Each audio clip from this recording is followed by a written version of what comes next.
Hill. So I'm gonna let you kind of lead this conversation off about this racial, how this racial divide, how these Jim Crow laws is starting to really sneak back in to our everyday lives, especially the South.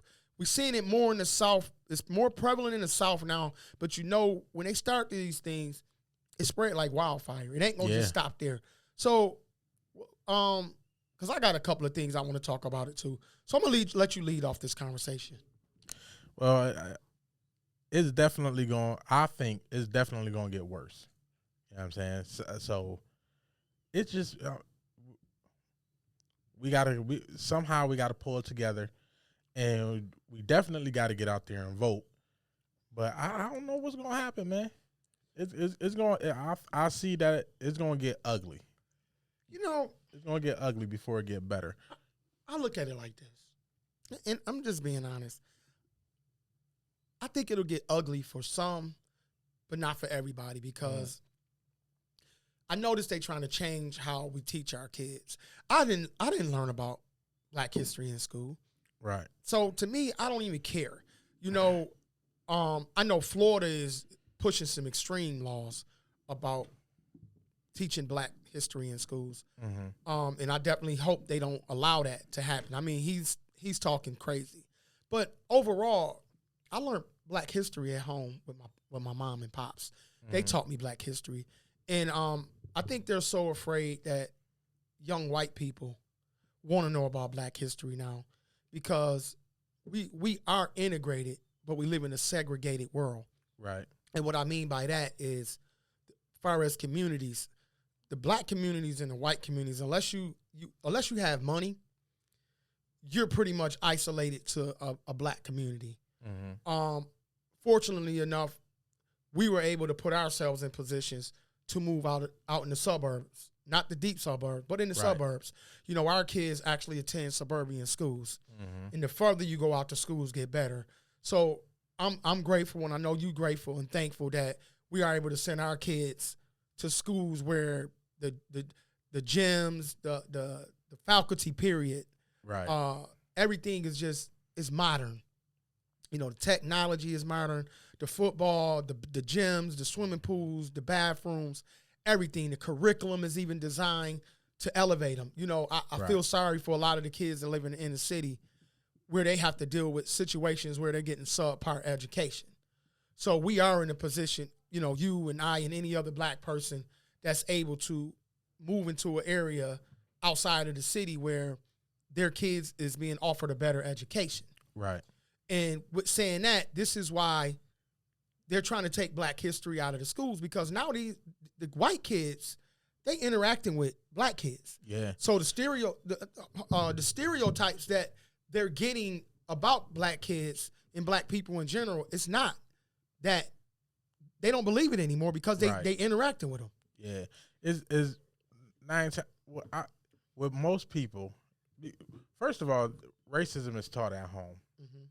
And the more they interact with them, the more they probably see, like, what I'm being told is not true. Mm-hmm. And then you got that people who, like, really digging into it, like, and really talking about it, like Dr. Umar, mm-hmm. And that really talk about the Black race and how it is. Yeah. So, and you're starting to see it more, and I'm pretty sure they're starting to see it too. And not only that, as far as the school system go, when I went to school, I only remember doing anything when it came to Black history is in February in Black History Month. I wanted to say I watched All the Smoke podcast. I saw Charles Barkley, I saw Magic Johnson, and I saw what's his name? Mohammed Abdul Rauf. And what's crazy is I'm from Jackson, Mississippi. Mm-hmm. He's from Gulfport, Mississippi. And I was listening to him speak, and he said something that I can relate to. He said that he was used to seeing the Ku Klux Klan walk around full dressed. Right. I can remember as a kid, man, this was common to us. My father used to work at the battery plant. I was intending to talk to my sister about this, but I'll keep this story short. He used to have to go to work every day and buy a newspaper from the Ku Klux Klan dressed in full sheets. And on Friday, he had to pay a quarter. Listen to this. A paper was a nickel, and my father had to pay a quarter for it. Every Friday when my father go get his paycheck, he used to take me, my brother, and my nephew, Shawnee, out. And they would stop. We would stop. It was a stop sign. Then the battery plant was up the street. And they said, hey, how you doing, Johnny Price? They knew my father's whole name. And they said, hey, I see you got the boys with you. Right. And we never understood. They would give us peppermint, and my father would take them. And, man, my father, for as long as I can remember he worked there, he did that. So I thought it was common. And, you know, this was normal for us to see the Ku Klux Klan. My favorite TV show was the Dukes of Hazzard. Yeah, right? That was one of my favorite TV shows. Dukes of Hazzard, Knight Rider. So I didn't know about racism in Mississippi. Some of my best friends was white boys. Bobby Houston, Austin. I can't think of the other one, but we was all little boys growing up in Richland Elementary. That's where I went. Richland Bulldog, shout out.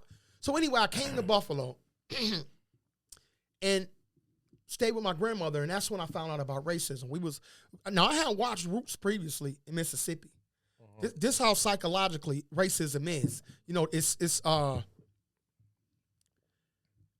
crazy because I had saw Roots already, but I saw it again when I was with my grandmother, and it was a whole different experience.